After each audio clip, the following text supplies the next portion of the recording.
लड़कियों को धोखा देना कोई बहुत बड़ा गुनाह नहीं होता। मैं अपनी दोस्त के साथ मॉडल टाउन मार्केट में दही बल्ले खा रही थी कि अचानक मैंने नोट किया कि कुछ फासले पर हमारे साथ वाली टेबल पर एक लड़का जो अकेला बैठा था, बहुत देर से दही बल्ले खाते हुए मुसलसल मोबाइल पर मैसेजेस कर रहा था और वो साथ साथ मुस्कुरा भी रहा था। मैंने अपनी दोस्त से इजाज़त चाही और उठकर साथ वाली टेबल पर इसी लड़के के पास आ बैठी। उस लड़के को अपना तारुफ करवाया कि मैं माहिर नफ्सियात हूँ और अगर आप इजाज़त दें तो आपसे कुछ बात करना चाहती हूँ। लड़के ने बड़ी खुशदिली से ना सिर्फ इजाज़त दी बल्कि ये भी कहा कि इसे अच्छा लगा है कि वो ज़िंदगी में पहली बार किसी माहिर नफ्सियात से बात करेगा, और उसने दरख्वास्त की कि उसे मज़ीद अच्छा लगेगा अगर मैं उसे आप कहने के बजाय तुम कहकर मुखातब करूं।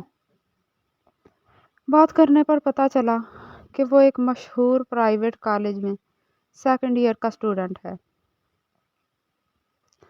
मैंने उससे पूछा कि वो मैसेजेस पर किससे बात कर रहा है, तो उसने मुस्कुराते हुए जवाब दिया।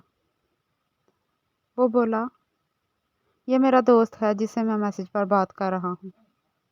मैंने बात को घुमा फिरा कर पूछने के बजाय सीधा पूछा कि क्या कोई लड़की तुम्हारी दोस्त है?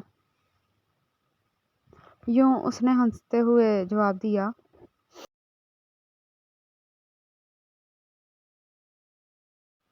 कोई एक नहीं बल्कि कई सारी लड़कियां मेरी दोस्त हैं।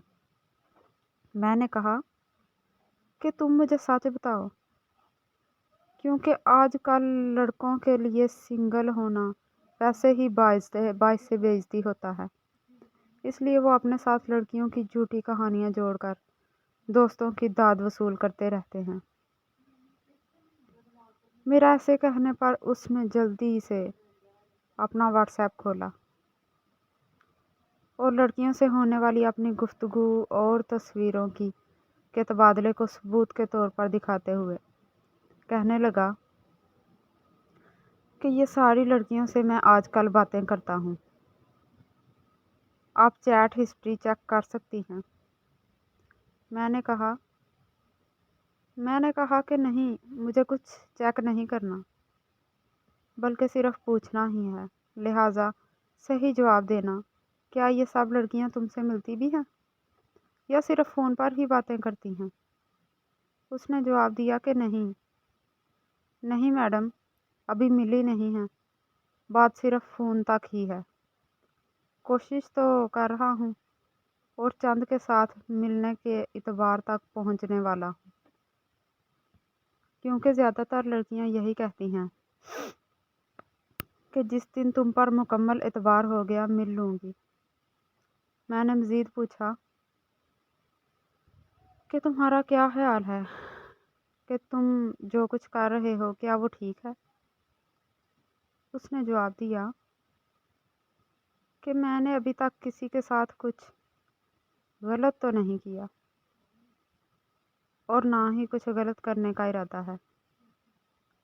कुछ गलत करना कबीरा गुनाह है, यानी बहुत बड़ा गुनाह है, जबकि कुछ देर को बातें करके दिल बहला लेना ये सगीरा गुनाह यानी छोटा गुनाह है। इसकी तो खैर होती है। मैंने पूछा कि एक ही वक्त में कई लड़कियों से बात करना, सबको दिल वाले मैसेजेस भेजना, लड़कियों को धोखा देना, इसे कौन सा गुनाह कहते हैं? उसने जवाब दिया, ये सब छोटे गुनाह हैं। वैसे भी ये कौन सा मुझ अकेले से बात करती होंगी, अल्लाह जाने कितने फंसाए होंगे, लाइन में लगाए होंगे। मेरा तजर्बा है कि ये लड़कियां किसी एक की नहीं होती, जगह जगह अपनी सेटिंग्स बनाती होंगी उन्होंने। मैंने कहा उससे कि बेटा, जो मैं कहने लगी हूँ उस पर गौर करना। मुझे नहीं खुद को जवाब देना कि अगर कल को तुम्हें कोई अच्छी सच्ची लड़की मिलेगी تو تب تمہیں اس کی محبت کا کیسے یقین آئے گا؟ یا جب تمہاری شادی ہوگی تو تمہیں کیسے یقین آئے گا کہ تمہاری بیوی صرف تمہاری ہی بیوی ہے، کئی لوگوں کی بیوی نہیں ہے؟ کیونکہ تمہارا تجربہ تمہیں بتائے گا کہ لڑکیاں کسی ایک کی نہیں ہوتی۔ یہ سوچ کر تم قدر کرنے والے کی بے قدری کرو گے، مسکراتی آنکھوں کو رلاؤ گے۔ کل کو تمہاری بیٹی اسی مشہور کالج میں داخلہ لے لے گی تو کیا اس پر بھی اعتبار نہیں ہوگا؟ یہ کہہ کر اور اسے حیران چھوڑ کر میں بجھے دل سے واپس اپنی سیٹ پر آ گئی۔ ذرا غور کیجیے گا، آپ دل بہلانے کے اچھے اور مثبت طریقے کیوں نہیں ڈھونڈتے؟ شکریہ دوستو، دعاؤں میں یاد رکھیے گا۔